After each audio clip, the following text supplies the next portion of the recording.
Cine square நேயர்களுக்கு வணக்கம். இன்னைக்கு திரை விமர்சனம்ல நம்ம அடுத்து பார்க்க போற படம் எமக்கு தொழில் ரொமான்ஸ்.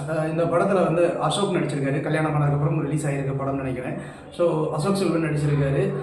படத்துல பயங்கர ரொமான்டிக்கான மூவி அப்படின்னு நினச்சி தான் நம்ம உட்காந்து பார்த்தோம். சரி, ஃபர்ஸ்ட் இந்த படத்தை ஏன் பார்க்கணும் அப்படிங்கிற ஒரு விஷயத்த நம்ம பேசிடலாம். இந்த படத்தை பார்க்கறதுக்கு அசோக் ரொம்ப சாமியான சாக்லேட் பாய் அப்படிங்கிற மாதிரி ஒரு பேர் வாங்கினவர். ஸோ அவருக்கும் அந்த ஹீரோயினுக்கும் ரெண்டுமே கொஞ்சம் ஒரு பேர் மாதிரி இருக்கிற விஷயங்கள் நல்லா இருக்கும். அப்புறம் அழகா பெருமாள், ஊர்வசி இவங்களுடைய அந்த நடிப்புத்தன்மை, அப்புறம் அதுக்குள்ளே இருக்கிற மற்ற விஷயங்கள், சின்ன சின்ன அந்த ரொமான்டிக்கான சில காட்சிகள், இதெல்லாம் இந்த படத்துக்கு ஒரு பெரிய ப்ளஸ்ஸு. அதனால் இந்த படத்தை பார்க்கலாம். மைனஸ் அப்படின்னு நம்ம யோசிக்கும்போது இந்த படத்தில் இந்த கதை தமிழ் சினிமாவில் அடித்து துவச்சி தொங்க விட்ட ஒரு கதை.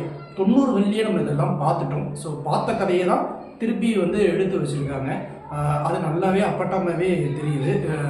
ஸோ இது அப்பட்டமாகவே நமக்கு தெரியுது அப்படின்னும் போது இந்த ஆள்மாறாட்டம், இந்த கன்ஃபியூஷன்ஸு இதெல்லாம் சலிச்சு போச்சா சார். 90s கிட்ஸுக்கு எடுக்க வேண்டிய படத்தை 2K கிட்ஸ் கிட்ட கொண்டு போய் காமிச்சாங்க எப்படி பார்ப்பாங்க. அது எமக்கு தொழில் ரொமான்ஸ் அப்படின்னும் போது பயங்கரமாக இருக்கும் ரொமான்ஸு அப்படின்னா நம்ம எதிர்பார்த்து போவோம் இல்லையா.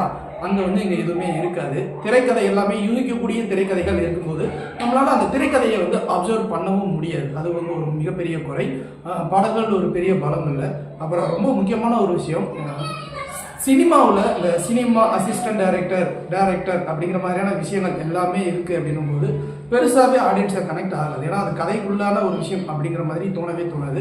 ஸோ இங்கேயும் அந்த படத்தில் அவ்வளோ ஒரு பெரிய கன்ஃபியூஷன்ஸு, லாஜிக்கே இல்லாமல் டப்புன்னு ஏதோ ஒரு காட்சி எடுத்து வைக்கிறோம் அப்படிங்கிற மாதிரியான சில விஷயங்கள்லாம் அந்த படத்தில் பண்ணி வச்சுருக்காங்க.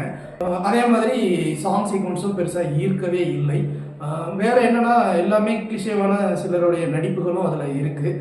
சிலர்லாம் ஓவர் ஆக்டிங்கும் பண்ணியிருப்பாங்க. படம் பார்க்கும்போது நமக்கு ஃபர்ஸ்ட் ஆஃப் ஏதோ ஒன்று சொல்ல போகிறாங்க போல் அப்படின்னு நம்ம நினைப்போம். ஆனால் அரை மணி நேரத்துக்குள்ளெல்லாம் கதை வரவே இல்லை. கதை ஒரு 3/4 மணி நேரம் 1 மணி நேரத்துக்கு அப்புறம் தான் கதை அப்படிங்கிற ஒரு விஷயத்த சொல்ல ஆரம்பிக்கிறாங்க. அதை ஆரம்பிச்சதுக்கு அப்புறமா கதைக்குள்ளே வருவாங்க அப்படின்னு பார்த்தா அங்கேயும் வரல.